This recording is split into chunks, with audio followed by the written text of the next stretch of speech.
boo xoolee Google léegi di nga gis image yi mu soloon tenue treillis bi noonu. yooyu ay mën na jël ak mais jamais. man dégg ko mu jël jet privé. pour aller à une mission de l'État. merci jet privé. maintenant nag bu fekkee ne moom Ousmane Sonko def na loolu. il est normal que ñu rappeler ko ne ko waroo koo def parce que Sénégal tollul foofu ba ngay jël ay jet privé. jëlal vol commercial.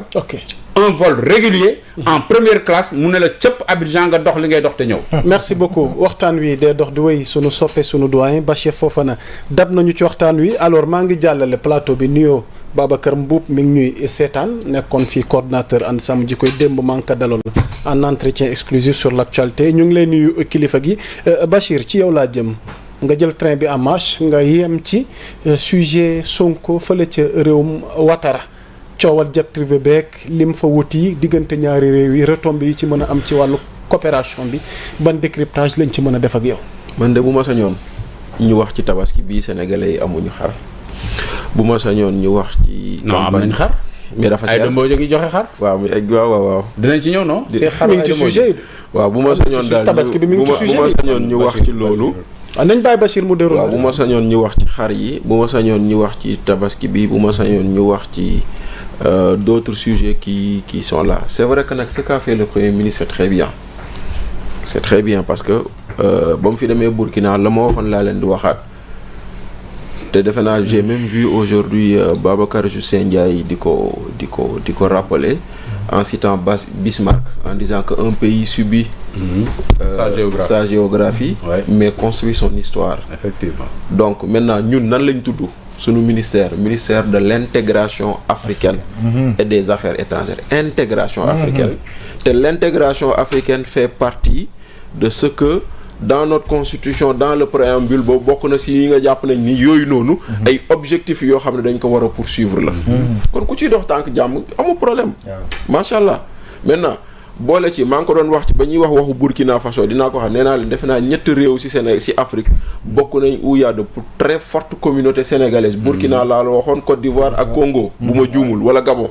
voilà exactement loolu laa waxoon et je le répète donc tout ce qui renforce ces liens on le veut et on le prend donc loolu amul problème un premier ministre qui se rend là-bas un président qui vient c'est dans l'ordre normal des choses il y a pas de problème mais je continue sur ce que dit Amadou et je suis d'accord avec lui maintenant quand on pose des actes lu ñuy wax booy digle càngaay day fekk yow nga jiitu ci nga jiitu ci lu ñuy wax la pédagogie par l'exemple da ngay def loo xam ne bu ëllëgee koo ko teg dina ne ah yow kilifa gi yaa ko jiite woon donc tu vois xam nga mu ngi noonu tey jii nii quand tu appelles au patriotisme et au nationalisme lu ngay louer jet privé louer ko Air Sénégal lu ngay louer jet privé louer ko Air Sénégal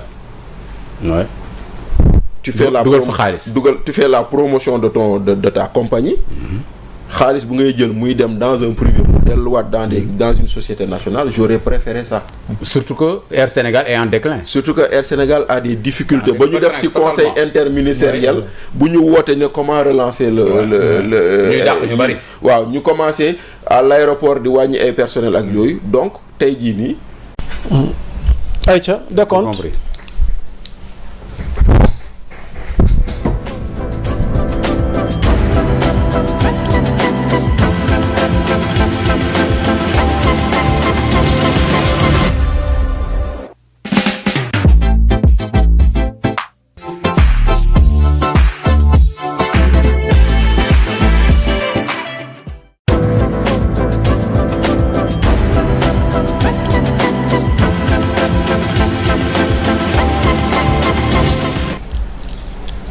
allo Badji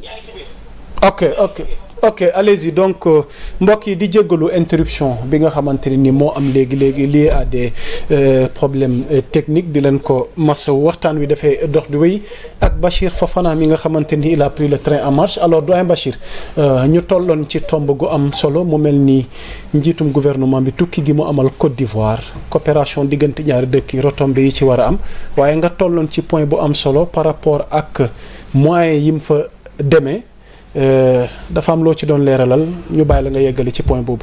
waaw lu ma ci doon wax lekk moo di ni dans le sillage de lu doyen Amadou doon wax moo di ni booy diglee benn mbir day fekk nga jiitu si dafa am lu ñu tuddee la pédagogie par l'exemple.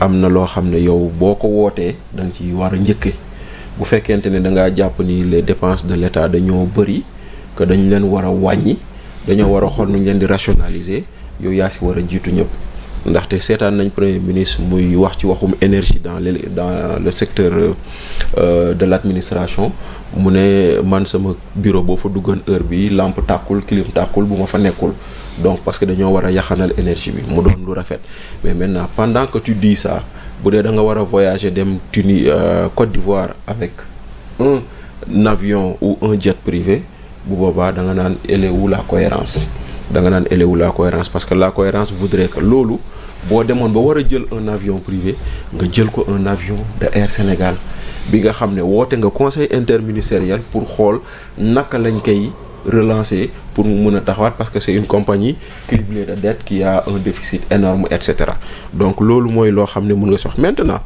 que leneen li tamit il faut simplement dire que bon voilà la réalité de la géopolitique aussi disons commande cette visite la réalité de la géopolitique. C'est-à-dire le souverainisme bu ngay woote indiwul xaalis les tweets indiwul xaalis les tweets ne payent pas les salaires des fonctionnaires le dégagisme ça n'amène pas des investisseurs donc tu es obligé il y a un alignement et aujourd'hui qu'on le veuille ou non dans notre espace sous-régional là qui est le baron le parrain de tout le monde c'est Ouattara. Ouattara reste celui-là par qui tout passe. La preuve, la junte militaire en Guinée, qu'est-ce que dit Mamadi Doumbouya? Je prends conseil auprès de Ouattara.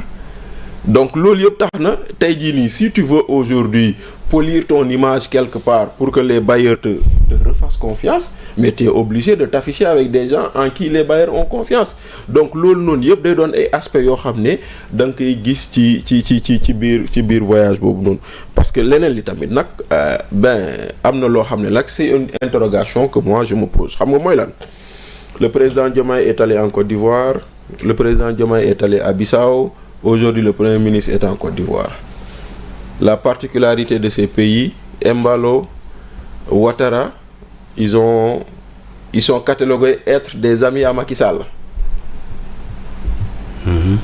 Des amis à Macky Sall. Donc y a-t-il pas un dialogue indirect ou une discussion indirecte ou des discussions souterraines parce que nag gis nga en matière de diplomatie li ngay gis ne ay sommets yooyu yëpp ay prétexte la parce que gars ñi leneen moo leen di yëkkati mais il faut mu am il y a des B2B merci beaucoup voilà maintenant ce qu'on veut nous montrer la coopération au Sénégal Côte d'Ivoire l'UEMOA l'espace CEDEAO loolu yëpp am na mais jàpp naa ni am na leneen maintenant nag leneen loolu noonu nag laa comprendre gul mais daal jàppal ni daal Diomaye dem na fa moins de 2 semaines après Sonko mu ngi foofu. merci jàppal ni daal Diomaye dem na Bissau dellu si waat na ñu ne visite d'état la. te ñoom ñëpp nag ils sont connectés Macky Sall moo tax nag attention. tout peut arriver. Pathé Thioban bu leen dara bett daal. Pathé Thioban pour terminer ci chapitre boobu loo ci dolli. Bon chapitre boobu je pense que tout a été dit xam nga comme li Bachir wax Amadou Diouf wax ko Thioune wax ko defe naa loolu ñun ñëpp aussi d'accord. parce que pouvoir bi dafa génn ci logique de rationalisation bi wala. non génnuñu si ba léegi ñu ngi si logique de rationalisation parce que man léegi lañ ma informé ne sax que ne jet privé le premier ministre jël mais bon ba léegi ñun ñu ngi si logique gu rationaliser dépenses yi. voilà paradoxe amu ci. non man je ne pense pas que paradoxe am na si. Pape Demba Thioune pour terminer ci chapitre boobu. sama xalaat bi wax naa sama xalaat bi. non le jet privé d'Ousmane Sonko. bon jet bi privé ñenn ñi jàpp ni xëy na mënoon na woon ut beneen moyen que muy dugg ci jet privé. waaw vu que tey jii nii la logique ci seen régime mooy que ni ñuy yaxanale tey gafak ak maanaam nguurug Sénégal. waaw mais xam nga dans cette vie il faut joindre l'acte à la parole. Et c'est important parce que discours aussi dañ ko wax rek pour wax. On fait des discours pour inspirer et pour rassurer. Et moi j'ai lu benn note que j'ai apprécié à l'époque, c'était novembre ou décembre. Janvier 2025. Janvier. Quand on a catégorisé pour organiser les voyages des agents de l'État. yu bari send leen ne leen même ça li ngeen di am indemnité ci biti réew dañ koy wàññi. Et loolu moi j'ai apprécié parce que dafa am lu ñuy tuddee lu yenu maanaam mënoo wax dëkk bi daa dëgër ba pare nga wàññi ko. wala nit yi ni ñuy fonctionner wala haute responsabilité yi am ci condition folle d'accord dans des situations de luxe yoo xamante ni comme ni ko Thomas Sankara waxee woon c'est-à-dire que mënuñu ne wàllu ba pare jiite ba pare askan bi bu ñu gisee suñu comportement dañuy rus. parce que simplement dafay mel ni ñoom lu ngeen di dund ak lu ñuy dund dafa am wuute. et je pense qu'aujourd'hui note boobu dafa amoon solo. te diggante boobu rien n'a changé.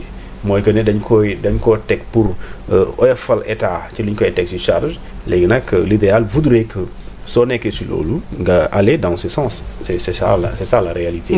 Aller dans ce sens mooy à la place de louer un jet privé il y avait d'autres moyens quand même pour quand même wàccee li nga xam ne mooy charge boobu nga xamante ni bon parce que xam nañu location jet privé c'est pas 10 millions c'est pas 20 millions c'est pas 30 millions léegi nag si dee da nga ko louer c'est aux charges aux frais n'est-ce pas du contribuable sénégalais et cet argent tu le fais plusieurs fois plusieurs jours parce que je pense que comme ni ko Bachir waxee soo jógee Côte d'Ivoire fan nga jëm le nombre de jours que tu feras c'est autant de dépenses pour l'État du Sénégal. Okay. Surtout que ça vient à un moment boo xam ne vraiment c'est pas ça sied pas mënuñu toog ni ko Bachir rappelé au début ne ñu am ay problème mu xar situation économique bi metti exactement ku ànd ak Pastef ku àndul ak Pastef xam nga ne dëkk bi metti na ça moom c'est looy dund kenn du ko nataal tungu na du teew ñuy nataal ci ëkk. mais doyen Amadou Diop donc le nouveau régime tamit yàgg nañ leen a leeralal. waaw il faut qu'il y ait de la patience. non dafa am régime c'est un double discours c'est un double discours bëgguma digresser foofu. voilà bëgguma digresser foofu yi ñu fi fekk jafe-jafe yi non loolu prétexte la mais dama ne bëgguma digresser foofu sax parce que loolu du sujet bi mais comme da nga ko junj dinaa la ci tontu tuuti rek mu gaaw dama ne y a une dichotomie entre seen waxu démb ak seen waxu tey dañ ne woon mën nañu bu ñu yegsee lépp régler gëmuñu réalité pouvoir ñu ne leen pouvoir